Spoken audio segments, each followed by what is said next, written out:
Pakistan show industry की मारूफ अदाकारा हैं हानी आमिर, जिनके बारे में कहा जा रहा है कि वो इल्यूमिनाटी हैं और उनके बारे में सिर्फ यही एक अफ़वाह नहीं फैली, बल्कि बहुत से लोगों ने यह भी कहा कि उनके जो डिंपल्स हैं वो नकली हैं। तो उस पर उन्होंने एक वीडियो जारी की जिसमें वो बताती हैं कि वो अगर इस तरह का साइन करती हैं तो वो एक फ़ोटोशूट के लिए करती हैं, ना कि वो इल्यूमिनाटी हैं। और रही बात उनके डिंपल की, तो वो कहती हैं अगर किसी को चेक करना है तो वो इधर आकर मेरे पास चेक कर ले, मैं उसे अच्छी तरह से बताऊँगी कि मेरे डिंपल्स नकली हैं या असली हैं।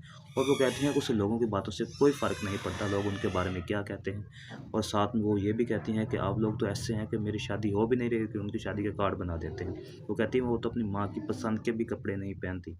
हानि आमिर का कहना था कि आप लोग झूठी खबरों को फैलाने के बजाय एक अच्छी चीज़ को प्रमोट करें, ताकि जो मुआशरे के अंदर जो है वो अच्छाई पैदा हो, ना कि आप इस तरह की कहें कि जो हानि आमिर है वो इल्यूमिनाटी है, हानि आमिर के डिंपल्स नकली हैं। ये इस तरह की अफ़वाहें जो हैं वो उन्होंने कहा है कि जो झूठी हैं। उन्होंने कहा कि वो मुस्लिम हैं और वो कोई इस तरह का उनका सीन नहीं है कि वो इल्यूमिनाटी हैं। वो सिर्फ़ अगर साइन करते हैं तो वो सिर्फ़ और सिर्फ़ फ़ोटो शूट के लिए करती हैं।